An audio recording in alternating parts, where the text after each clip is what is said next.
Welcome to Dependable Flame, where we explore vintage petrol lighters, ashtrays, tobacconana, and other useful mechanisms. Make yourself at home.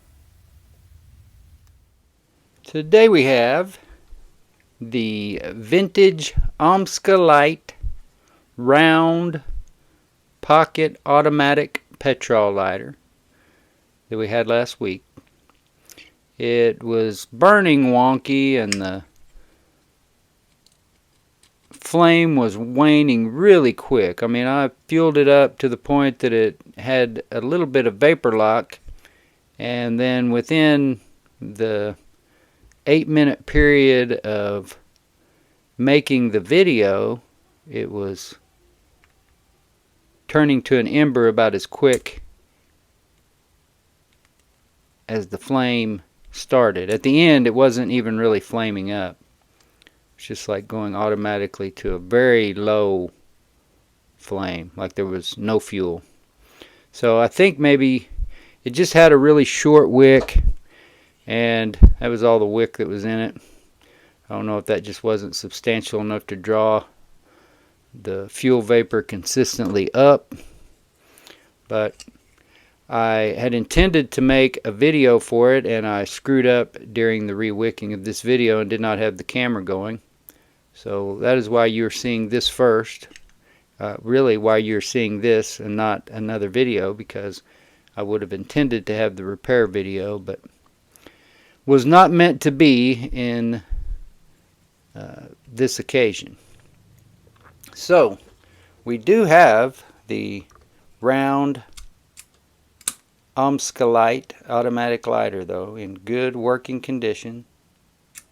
It is definitely fueled sufficiently enough, and it is not, well, yeah, it may be still purging a little bit of fuel, which is pretty common, especially with a small lighter like this. It doesn't appear to just be pouring out of it, though.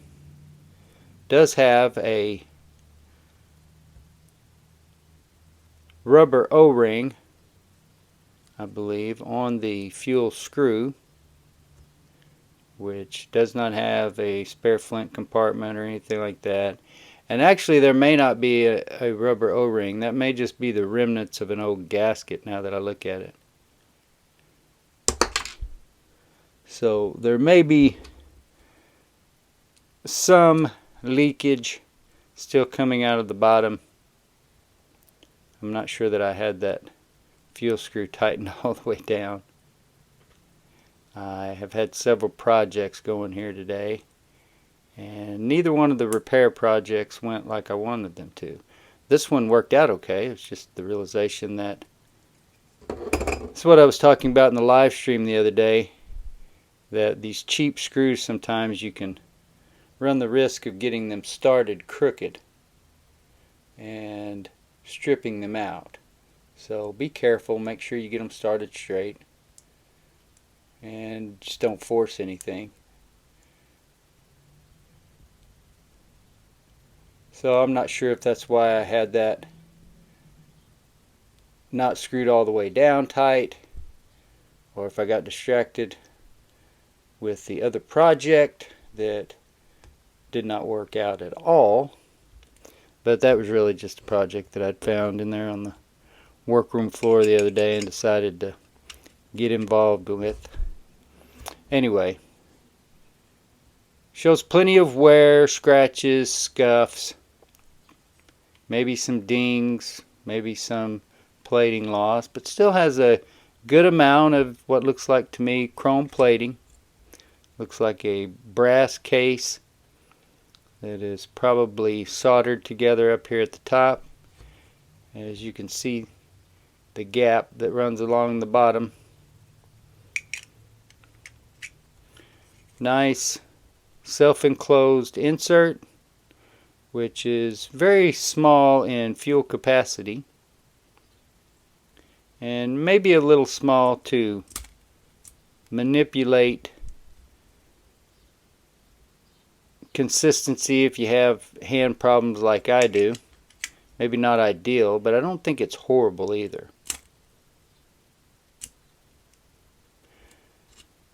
Need to get that wick trained up or trimmed up to where it's not just sitting there burning each time that the snuffer falls down and there's a little piece of it hanging out. It's a really cool lighter though, and you don't see too many. Of course, you had the Ronson Rondette, the Ronson Regent Jr., and probably a half a dozen others, including the table models that somebody could recite off to you. I'm not an expert. I'm not really an expert on anything but general things lighters. I can repair most of them, and I can answer your questions on how to get just about any Petrol lighter back up and running. But I don't know all the models. I haven't studied the catalogs or Urban Cummings' book. I haven't bought the new Thorns book, although I would love to read it. I just don't have that kind of disposable income. And that's not really my specialty anyway, identifying lighters. My specialty is getting them back up and running. This was a lighter that I paid a total of less than $10 on eBay. Should have another one, not similar in style or anything, but another lighter that I bought for a similar price recently. So I'm constantly looking at those eBay listings, and if I can get a steal, I'm going to. I love getting a deal on a lighter. I don't like paying full price. But I also seldom buy anything that's brand new. Typically I got to drill out the flint tube, which I can't remember whether, I don't think I had to drill out the flint tube on this one. But I would have also liked to have made the video for changing the wick. This is kind of a universal automatic type lighter that would have given me another video to give to people who are looking for some advice, even if it wasn't the exact brand. If you can change the wick in a Ronson, then you can change it in an OMSCOLITE. And if you can change it in an OMSCOLITE, you can change it in an Albert.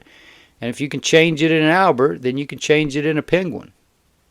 Or any of the other millions or thousands or hundreds, however many multitudes of Japanese lighter brands. And that's not even considering the American ones. They're all about the same.